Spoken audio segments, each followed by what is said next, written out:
मेरी पसंदीदा कविताओं की काव्य पाठ श्रृंखला में आज आप सुनिए हिंदी के युवा कवि अदनान कफील दरवेश की दो कविताएं।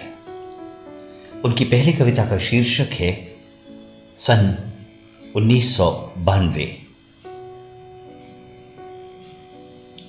जब मैं पैदा हुआ अयोध्या ढाई जा चुकी थी। एक कदीम मुगलिया मस्जिद जिसका नाम बाबरी मस्जिद था। जब मैं पैदा हुआ अयोध्या में ढाई जा चुकी थी एक कदीम मुगलिया मस्जिद जिसका नाम बाबरी मस्जिद था। ये एक महान सदी के अंत की सबसे भयानक घटना थी। ये एक महान सदी के अंत की सबसे भयानक घटना थी। कहते हैं पहले मस्जिद का एक गुंबद धम्ब की आवाज के साथ जमीन पर गिरा था।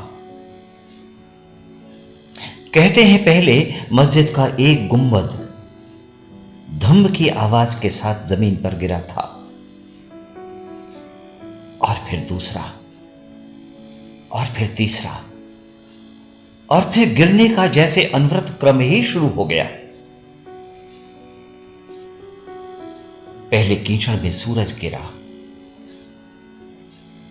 पहले कीचड़ में सूरज गिरा और मस्जिद की नींव से उठता गुबार और काले धुएं में लिपटा अंधकार पूरे मुल्क पर छाता चला गया। पहले कीचड़ में सूरज गिरा और मस्जिद की नींव से उठता गुबार और काले धुएं में लिपटा अंधकार पूरे मुल्क पर छाता चला गया। फिर नाली में हाजी हशमतुल्लाह की टोपी गिरी। फिर नाली में हाजी हशमतुल्लाह की टोपी गिरी। सकीना के गर्भ से अजन्मा बच्चा गिरा। फिर नाली में हाजी हशमतुल्लाह की टोपी गिरी। सकीना के गर्भ से अजन्मा बच्चा गिरा। हाथ से धागे गिरे, रामनामी गमछे गिरे, खड़ाऊ गिरे, बच्चों की पतंगे और खिलौने गिरे। बच्चों के मुलायम सपनों से परियां चीखती हुई निकलकर भागी और दंत कथाओं और लोक कथाओं के नायक चुपचाप निर्वासित हुए एक के बाद एक। पहले कीचड़ में सूरज गिरा और मस्जिद की नींव से उठता गुबार और काले धुएं में लिपटा अंधकार पूरे मुल्क पर छाता चला गया। फिर नाली में हाजी हशमतुल्लाह की टोपी गिरी। सकीना के गर्भ से अजन्मा बच्चा गिरा। हाथ से धागे गिरे, रामनामी गमछे गिरे, खड़ाऊ गिरे, बच्चों की पतंगे और खिलौने गिरे। बच्चों के मुलायम सपनों से परियां चीखती हुई निकलकर भागी और दंत कथाओं और लोक कथाओं के नायक चुपचाप निर्वासित हुए एक के बाद एक।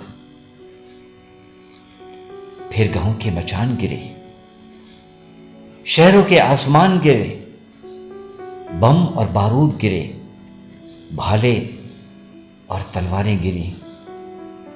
गांव का बूढ़ा बरगद गिरा। एक चिड़िया का कच्चा घोंसला गिरा। गाढ़ा गर्म खून गिरा। गंगा जमनी तहजीब गिरी। नेता परेता गिरे, सियासत गिरी और इस तरह एक के बाद एक नामालूम कितना भरभरा कर गिरता ही चला गया। जो गिरा था वो शायद एक इमारत से काफी बड़ा था। जो गिरा था वो शायद एक इमारत से काफी बड़ा था। बच्चों के मुलायम सपनों से परियां चीखती हुई निकलकर भागी और दंत कथाओं और लोक कथाओं के नायक चुपचाप निर्वासित हुए एक के बाद एक। फिर गांव के मचान गिरे, शहरों के आसमान गिरे, बम और बारूद गिरे, भाले और तलवारें गिरे, गांव का बूढ़ा बरगद गिरा, एक चिड़िया का कच्चा घोंसला गिरा, गाढ़ा गरम खून गिरा, गंगा जमुनी तहजीब गिरी,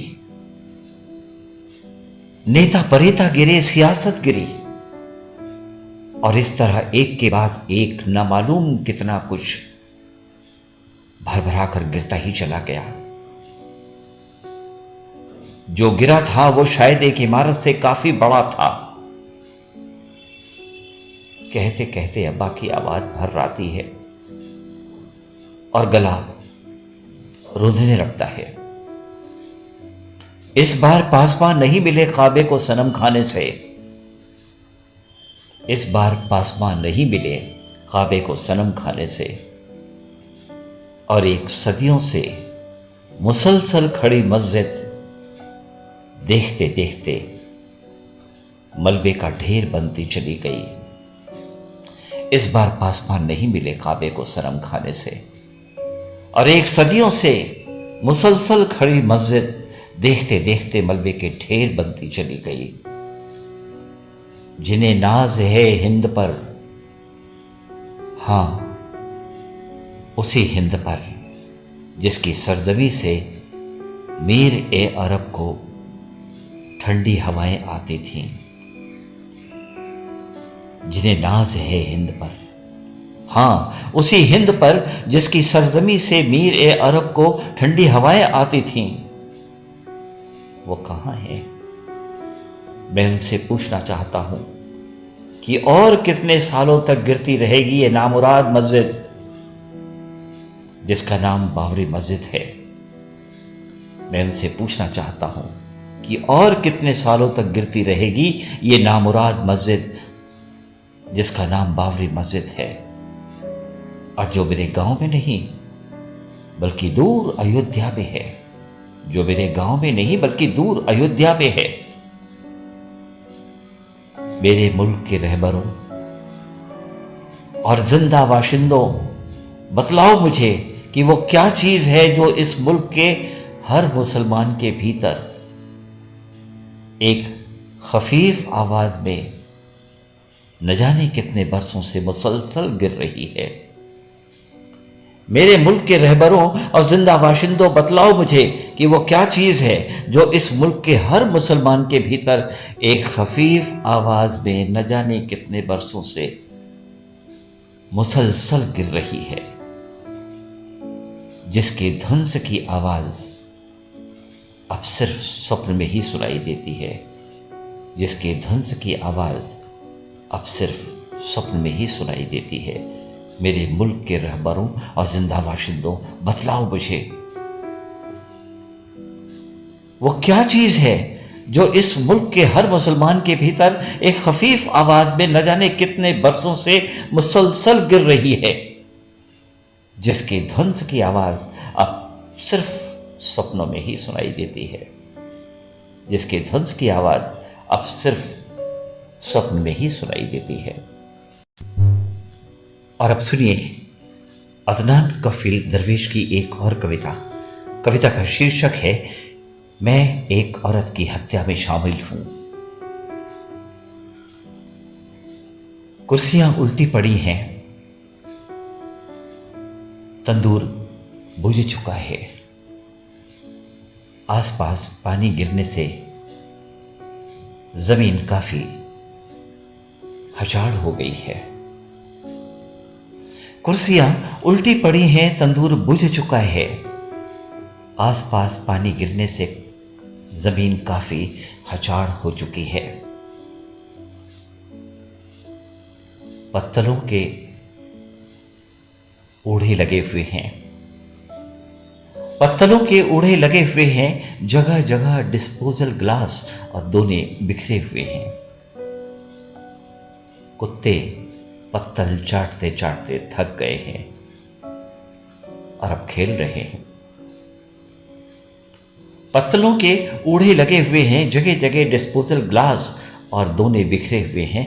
कुत्ते पत्तल चाटते चाटते थक गए हैं और अब खेल कर रहे हैं। तंबू और शामियाने अब उजाड़े जा रहे हैं। चमकदार पर्दे, रॉड उतारे जा रहे हैं। तंबू और शामियाने अब उजाड़े जा रहे हैं। चमकदार पर्दे और रॉड उतारे जा रहे हैं। शाम को यहां शादी के भोज का एहतमाम था। शाम को यहां शादी के भोज का एहतमाम था। शाम को यहां बत्तियों की जगरमगर थी। आदमी, बूढ़े, जवान और बच्चियों की चहल पहल थी। शाम को यहां एक नशा सा था फजा में, एक उत्साह, एक उत्सव का माहौल। शाम को यहां शादी के भोज का एहतमाम था। शाम को यहां बत्तियों की जगरमगर थी। आदमी, बूढ़े, जवान और बच्चियों की चहल पहल थी। शाम को यहां एक नशा सा था फजा में, एक उत्साह, एक उत्सव का माहौल। जब कन्या की विदाई हो रही है, अब कन्या की विदाई हो रही है, माहौल में एक अजीब उजाड़ सा है। स्त्रियों का सामूहिक दिखावटी विलाप चल रहा है। कन्या रोकर चुप हो गई है। वधू पक्ष के लोग दहेज का सामान और झपोलियां लदवा रहे हैं। अब कन्या की विदाई हो रही है। माहौल में एक अजीब उजाड़ सा है। स्त्रियों का सामूहिक दिखावटी विलाप चल रहा है। कन्या रोकर चुप हो गई है। वधू पक्ष के लोग दहेज का सामान और झपोलियां लदवा रहे हैं। सबके पास कोई ना कोई काम है। कन्या का पिता बाहर रसोइये की चौकी पर बैठा है। सबके पास कोई ना कोई काम है। कन्या का पिता बाहर रसोइये की चौकी पर बैठा है। उसकी आंखों में तसल्ली और दुख दोनों की रेखाएं मौजूद हैं। कन्या को दूल्हे की सजी धजी गाड़ी में अब बिठाया जा रहा है।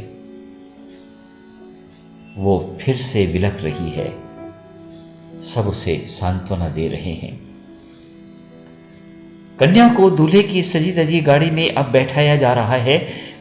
वो फिर बिलख रही है। सब उसे सांत्वना देख रहे हैं। इस वक्त कन्या के मन में क्या चल रहा है, ये तो शायद वो भी नहीं जानती। इस वक्त कन्या के मन में क्या चल रहा है, ये तो शायद वो भी नहीं जानती। आज जिस पुरुष की वो स्त्री मान ली गई है, उसे बिल्कुल नहीं जानती। आज जिस पुरुष की वह स्त्री मान ली गई है, उसे बिल्कुल नहीं जानती। आज उस स्त्री के प्रथम सहवास का दिन है। आज उस स्त्री के प्रथम सहवास का दिन है। आज ही एक पुरुष ने उसे बड़ी धूमधाम से खरीद लिया है। आज ही उसकी हत्या होगी। आज ही उसका एक नए घर में पुनर्जन्म होगा। आज उस स्त्री के प्रथम सहवास का दिन है। आज ही एक पुरुष ने उसे बड़ी धूमधाम से खरीद लिया है। आज ही उसकी हत्या होगी। आज ही उसका एक नए घर में पुनर्जन्म होगा। नया सजा धजा कर, नया शरीर, नए हाव भाव, नई हंसी, नए विचार, नई संवेदना, नया सजा धजा कर नया शरीर, नए हाव भाव, नई हंसी, नए विचार, नई संवेदना, इतनी नई कि कुछ दिनों में ही भूल जाएगी वो अपना पिछला जन्म। इतनी नई कि कुछ ही दिनों में भूल जाएगी वो अपना पिछला जन्म। उस प्रेमी का चेहरा भी जिसे उसने अपने सीने के तहखाने में छुपा दिया था। पिता के घर की देहरी लगने के बाद उस प्रेमी का चेहरा भी जिसे उसने अपने सीने के तहखाने में छुपा दिया था, पिता के घर की देहरी लांघने के बाद ही कुछ महीनों बाद वो शायद मां बनेगी, वंश वृद्धि करेगी, अपनी औलाद को चूमेगी और ढूंढेगी उसमें अपने प्रेमी का खोया चेहरा। लेकिन ऐसा कभी कभी ही होगा। कुछ महीनों बाद वो शायद मां बनेगी, वंश वृद्धि करेगी, अपनी औलाद को चूमेगी और ढूंढेगी उसमें अपने प्रेमी का खोया चेहरा। लेकिन ऐसा कभी कभी ही होगा। मैं ये वाकया इसलिए कह रहा हूं क्योंकि इन सारी चीजों का मैं भी गवाह हूं। मैं ये वाकया इसलिए कह रहा हूं क्योंकि इन सारी चीजों का मैं भी गवाह हूं। लेकिन अब कुछ नहीं कहा जा रहा मुझसे, बस सिर झुकाए खड़ा हूं क्योंकि मैं भी उस स्त्री की हत्या में शामिल हूं।